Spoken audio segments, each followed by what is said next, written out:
Liquor స్కామ్లో నిందితురాలుగా ఉన్న MLC కవిత ED custody కాసేపట్లో ముగియనుంది. కవితను ఢిల్లీ రౌజ్ ఎవెన్యూ కోర్టులో ప్రవేశపెట్టనుంది ఈడీ. కేజ్రీవాల్తో కలిసి విచారించేందుకు ఈడీ కవితను మరొక 4 రోజులు కస్టడీ కోరే అవకాశాలు కనిపిస్తూ ఉన్నాయి. మరోవైపు కవిత బెయిల్ పిటిషన్ పైన ఇవాళ విచారణ సాగనుంది.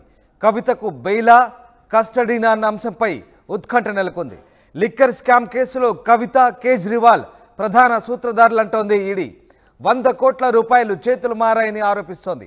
మొత్తం వ్యవహారాన్ని కవితే నడిపించారని ఈడీ ఛార్జ్షీట్ దాఖలు చేసింది. 2 విడతల్లో మొత్తం 10 రోజుల పాటు ఈడీ కస్టడీలో కవిత కొనసాగారు. పలు అంశాలపై కవితను ఈడీ విచారించింది.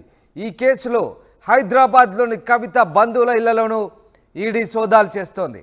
కవిత ఆడపడుచు మేనల్లుడు ఇళ్లలోనూ తనిఖీలు చేశారు అధికారులు. ముడుపుల చెల్లింపులో మేనల్లుడు కీలక పాత్ర పోషించినట్లు ఈడీ భావిస్తుంది. మొత్తం మీద కవిత కస్టడీ ముగిసింది. మరి కాసేపట్లో కవితను రౌజ్ అవెన్యూ కోర్టులో ప్రవేశపెట్టనున్నారు అధికారులు. అయితే ఇవాళ కవిత బెయిల్ పిటిషన్ కూడా మరోసారి విచారణకు రానుంది. అయితే కవితకు బెయిల్ మంజూరవుతుందా లేదంటే మరోసారి జ్యుడిషియల్ రిమాండ్లోనే కొనసాగుతారనే అంశం ప్రస్తుతం చర్చనీయాంశంగా మారింది. అయితే కవితను కేజ్రీవాల్తో కలిపి విచారించేందుకు ఈడీ సన్నాహాలు చేస్తోంది. ఈ నేపథ్యంలో మరొక 4 రోజులు కస్టడీ కోరే అవకాశాలు కనిపిస్తూ ఉన్నాయి. రామకృష్ణ ఫోన్ లైన్లో జాయిన్ అవుతున్నారు. ఎస్ రామకృష్ణ, మరికొద్దిసేపట్లో కవితను ఈడీ అధికారులు కోర్టులో ప్రవేశపెట్టే అవకాశాలు కనిపిస్తున్నాయి.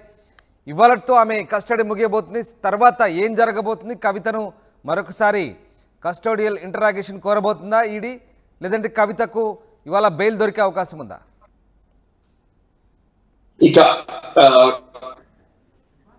కవిత కస్టడీ ఈ రోజు ముగియబోతుంది. ఈ నేపథ్యంలో ఎన్ఫోర్స్మెంట్ డైరెక్టరేట్ మరొక 5 రోజుల పాటు తమ కస్టడీకి ఇవ్వాలని చెప్పేసి రోజు కోర్టు జడ్జి కావేరి బవేజాను కోరబోతున్నారు. మరి ఈ రోజు మధ్యాహ్నం 12 గంటలకు ఎన్ఫోర్స్మెంట్ డైరెక్టరేట్ కార్యాలయం నుంచి కవితను నేరుగా రోజు కోర్టులో హాజరుపరుస్తున్నారు. ఇప్పటికే 2 సార్లు తమ కస్టడీలో తీసుకుని విచారించినటువంటి ఎన్ఫోర్స్మెంట్ డైరెక్టరేట్ మరికొన్ని రోజులు కస్టడీ కోరుతుంది. ఎందుకంటే మధ్యలో హాలిడేస్ రావటం, సాటర్డే సండేస్ రావటం, హోలీ రావటం, అలాగే దాంతో పాటు ఇక కొంతమంది నిందితులతో కలిసి విచారించాల్సిన అవసరం ఉంది.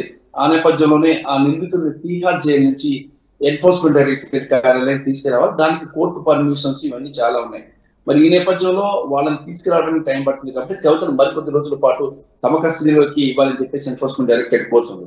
ఇంకొక అంశం ఏంటంటే అరవింద్ కేజ్రీవాల్ ఢిల్లీ ముఖ్యమంత్రి, ఆయనతో పాటు కవితను కూడా విచారించాలి, ఇద్దరిని కలిపి విచారించాలి అని ఎన్ఫోర్స్మెంట్ డైరెక్టరేట్ భావిస్తుంది. ఈ నేపథ్యంలో ఇంకా సమయాన్ని కోరే అవకాశం ఉంది. 5 రోజుల పాటు తమ కస్టడీకి ఇవ్వాలి కవితను. అలాగే కవితకి సంబంధించిన ఆస్తులే కానీ, కుటుంబాల వ్యాపారాలపై కానీ, ఇక ఇతర అంశాలపై కానీ తమకు పూర్తిగా వివరాలు అందలేదు. వాటన్నిటిని తెలుసుకోవాల్సిన అవసరం ఉంది.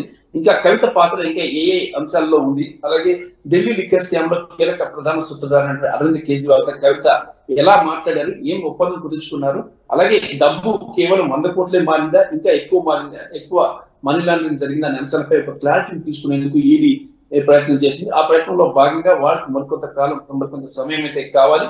అందుకే ఎన్ఫోర్స్మెంట్ డైరెక్టరేట్ ఈ రోజు మరొక పిటిషన్ వేస్తున్నారు. కవితను మరో 5 రోజుల పాటు తమ కస్టడీకి ఇవ్వాలని మధ్యాహ్నం 12 గంటలకు కోర్టుకు తీసుకొస్తారు. తీసుకొచ్చిన తర్వాత కోర్టు 5 రోజులు కాకపోయినా ఒక 3 రోజులు అయితే ఇచ్చే అవకాశం ఉంది. ఒకవేళ 3 రోజులు ఇచ్చినట్టుగైతే మళ్ళీ ఆమెను ఎన్ఫోర్స్మెంట్ డైరెక్టరేట్ కార్యాలయానికి తీసుకెళ్లి ఆమెను విచారిస్తారు. ఇక ఎవరెవరైతే ఉన్నారో ఈ స్కామ్ లో నిందితులందరూ రామకృష్ణ, కవితను కేజ్రీవాల్ తో కలిపి విచారించేందుకే మళ్ళీ కస్టడీ కోరే అవకాశం ఉందనుకోవచ్చా? కేజ్రీవాల్ తో విచారించాలి, కంపల్సరీగా కలిసి విచారిస్తారు, విచారించే అవకాశం ఉంది. అందుకోసమనే ఈ ఎన్ఫోర్స్మెంట్ డైరెక్టరేట్ మళ్ళీ ఎక్స్టెన్షన్ కోరుతుంది. మరి అయితే ఒకేసారి విచారించడం వల్ల కొన్ని అంశాలు అంటే ఇప్పటిదాకా కూడా విడివిడిగా విచారించారు, మధ్యలో ఒకసారి కలిపి విచారించారు, మళ్ళీ ఇప్పుడు ఆ ఇద్దరిని కలిసి విచారించాల్సి ఉంది. దీనికి సంబంధించిన డీప్ గా ఇంట్రాగేషన్ చేయాల్సి ఉంది. ఈ నేపథ్యంలోనే ఎక్కువ రోజులు కవిత తమ కస్టడీకి కావాలని చెప్పేసి కోరుతున్నారు. ఒకవేళ కవితకి 3 రోజుల పాటు కస్టడీ ఇస్తే కవిత విచారణ మళ్ళీ కొనసాగుతుంది. ఆ తర్వాత మళ్ళీ కోర్టుకి సబ్మిట్ చేయాల్సింది. ఒకవేళ కవితకి 3 రోజుల పాటు ఇవ్వకుండా జ్యుడిషియల్ రిమాండ్ కానీ ప్లాన్ చేసినట్టుకైతే మాత్రం వెంటనే సిబిఐ రంగంలో దిగి సిబిఐ కూడా ఒక పిటిషన్ వేసి మాకు కూడా కస్టడీకి ఇవ్వని చెప్పి సిబిఐ కూడా ఈ రోజు కోర్టులో పిటిషన్ వేశారు. అప్పుడు ఒకవేళ ఎన్ఫోర్స్మెంట్ 7 days ఉండే అవకాశం ఉంది. ఆ తర్వాత సిబిఐ మరో 3 రోజులు పొడిగించవచ్చు ఎన్ఫోర్స్మెంట్ డైరెక్టరేట్ లాగా. అలా పొడిగిస్తే మొత్తం 10 రోజులు. 10 రోజుల తర్వాత ఆమె జ్యుడిషియల్ రిమాండ్కి వెళ్ళే అవకాశం ఉంది. జ్యుడిషియల్ రిమాండ్ లోకి వెళ్ళిన తర్వాత మాత్రమే ఆమె బెయిల్ అప్లై చేసుకుని బయటకు రావడానికి అవకాశం ఉంది. ఈ కేసులో నిందితులు రైట్. అయితే రామకృష్ణ, ఒకవేళ ఇవాళ కవిత బెయిల్ పిటిషన్ అంశంలో ఆమెకు అనుకూలంగా తీర్పు రాకుంటే కనుక కవితను జ్యుడిషియల్ రిమాండ్ లో భాగంగా తిహార్ జైలుకు తరలించబోతున్నారా? జ్యుడిషియల్ రిమాండ్ అంటే నేరుగా తిహార్ జైలుకి పంపిస్తారు. అంటే ఇవాళ కానీ ఒక ఎన్ఫోర్స్మెంట్ కానీ ఇవ్వకపోతే కవితని ఇంకొక 3 రోజులు ఆమెను నేరుగా తిహార్ జైలుకి జ్యుడిషియల్ రిమాండ్ విధించే అవకాశం ఉంది. అప్పుడు నేరుగా తిహార్ జైలుకి పంపిస్తారు. ఆ తర్వాత వీళ్ళు బెయిల్ పిటిషన్ వేసుకొని బయటికి రావాల్సి ఉంటుంది. అయితే ఇక్కడ రామ్దాస్ ఇంకొక అంశం ఉంది. ఏంటంటే ఇంకొక విషయం ఏంటంటే ఒక సిబిఐ మధ్యలో కానీ వచ్చి మళ్ళీ మాకు ఇంట్రాగేషన్ కి టైం ఇవ్వండి, మాకు కూడా కావాలంటే మాత్రం ఆమెను సిబిఐ ఇంట్రాగేషన్ ఇచ్చే అవకాశం కూడా ఉంది. సిబిఐ కూడా తమ పిటిషన్ ఈ రోజు ఫైల్ చేసే అవకాశం ఉందని తెలుస్తుంది. అలాగే సిబిఐ పిటిషన్ ఫైల్ చేస్తే 7 రోజుల పాటు ఇంట్రాగేషన్ ఇచ్చినట్టుగా అయితే ఆమె 7 రోజుల పాటు ఉండాలి. మళ్ళీ 3 రోజులు ఎక్స్టెన్షన్ ఇస్తారు. మరో 3 రోజులు 10 రోజులు. ఆ తర్వాతే ఆమెను తిహార్ జైలుకి పంపించే అవకాశం ఉంది. ఒక వన్స్ కానీ సిబిఐ కస్టడీ కానీ ఇచ్చినట్టుగా అయితే సిబిఐ కార్యాలయంలో ఆమెను విచారిస్తారు. విచారించిన తర్వాత కోర్టుకి సరెండర్ చేస్తారు. సరెండర్ చేసిన తర్వాత ఆమెకు 14 రోజుల జ్యుడిషియల్ రిమాండ్ ఇస్తారు. జ్యుడిషియల్ రిమాండ్ ఇచ్చినప్పుడు ఆమె బెయిల్ అప్లై చేసుకొని బయటికి రావాలి. అప్పుడు కూడా సిబిఐ ఎన్ఫోర్స్మెంట్ డైరెక్టర్ రెండు కలిపి ఈమెకు బెయిల్ ఇవ్వద్దు అని చెప్పేసి న్యాయస్థానాన్ని ఆశ్రయించే అవకాశం ఉంది. డిస్ట్రిక్ట్ కోర్టు, హైకోర్టు, తర్వాత సుప్రీంకోర్టు. ఇదంతా అయ్యేసరికల్లా 2 నెలల మినిమం పట్టే అవకాశం అయితే కనిపిస్తుంది. రైట్. అయితే బెయిల్ పిటిషన్ సంబంధించి ఎలాంటి వాదనలు కొనసాగే అవకాశం ఉంది? అంటే కవితపై పెట్టిన కేసులు సరైనవి కావంటూ, ఆ సెక్షన్లు కూడా సరైనవి కావంటూ ఆమె తరపు న్యాయవాదులు వాదించే అవకాశం ఉన్నట్టుగా వార్తలు వస్తున్నాయి. సో ఏం జరగబోతుంది? బెయిల్ పిటిషన్ సంబంధించి కొంత ఆసక్తికరంగా ఉండే అవకాశం ఉందా? సంబంధించి ఎలాంటి ఆధారాలు కూడా ఈ ఎన్ఫోర్స్మెంట్ డైరెక్టరేట్ వద్ద లేవు కవిత నిందితురాలని చెప్పడానికి.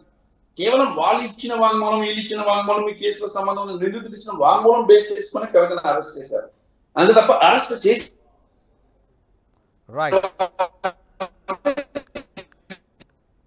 చంద్రబాబు నాయుడు కేసు ఎలాగైతే ముందు చంద్రబాబు నాయుడు అరెస్ట్ చేసి తర్వాత ఎవిడెన్స్ కోసం ఎదిగారో అదే తరహా ఎదుగుతున్నారు ఇక్కడ కూడా. ఇదే విషయం అరవింద్ కేజ్రీవాల్ విషయంలో కానీ కవిత విషయంలో అదే జరుగుతుంది. Right. Thank you very much Ramakrishna. Thanks for the update. మొత్తం మీద కవితను మరొకసారి ఢిల్లీ రౌజ్ అవెన్యూ కోర్టులో ప్రవేశపెట్టినారు ఈడీ అధికారులు. ఇవాళతో కవిత 2వ విడత జ్యుడిషియల్ కస్టడీ ముగియబోతుంది. బహుశా కవితను కేజ్రీవాల్తో కలిపి విచారించేందుకు మరొక 4 రోజులు కస్టడీ కోరే అవకాశాలు కనిపిస్తూ ఉన్నాయి. ఇవాళ కవిత బెయిల్ పిటిషన్పై కూడా విచారణ జరగబోతుంది. అయితే కవితకు బెయిల్ వస్తుందా లేదా కస్టడీ అన్న అంశంపై ఉత్కంఠ అయితే నెలకొంది. లిక్కర్ స్కామ్ కేసులో కవిత, కేజ్రీవాల్ ప్రధాన సూత్రధారులంటూ ఈడీ ఆరోపిస్తోంది. 100 కోట్ల రూపాయలు చేతులు మారాయని ఆరోపణలు వస్తున్నాయి. మొత్తం వ్యవహారాన్ని కవితే నడిపించారంటూ ఈడీ ఛార్జ్ షీట్ దాఖలు చేసింది. 2 విడతల్లో మొత్తం 10 రోజుల పాటు ఈడీ కస్టడీలో కవిత విచారణ ఎదుర్కొన్నారు. పలు అంశాలపై కవితను విచారించారు. ఇక హైదరాబాద్లోని ఆమె బంధువుల ఇళ్లలోనూ, ఆమె భర్త బంధువుల ఇళ్లలోనూ కూడా తనిఖీలు చేశారు అధికారులు. ముడుపుల చెల్లింపులో మేనల్లుడు కీలక పాత్ర పోషించినట్లు కూడా ఈడీ భావిస్తుంది. మొత్తం మీద ఇవాళ మరొక మారు కవితను కోర్టులో హాజరుపరచున్నారు. మరి కోర్టు ఈడీ కోరినట్టుగా కవితకు మరొకసారి కస్టడీ పొడిగిస్తుందా, లేదంటే మళ్ళీ జ్యుడిషియల్ రిమాండ్ పంపబోతుందని మాత్రం ఆసక్తికరంగా మారుతుంది. మరోవైపు సిబిఐ కూడా కాచుకొని కూర్చుంది కవిత అంశంలో. ఇటు కవిత బెయిల్ పిటిషన్ కూడా ఇవాళ విచారణకు వస్తున్న నేపథ్యంలో కవిత అంశం మరొకసారి ఇవాళ కీలకంగా చర్చనీయాంశంగా మారబోతోంది.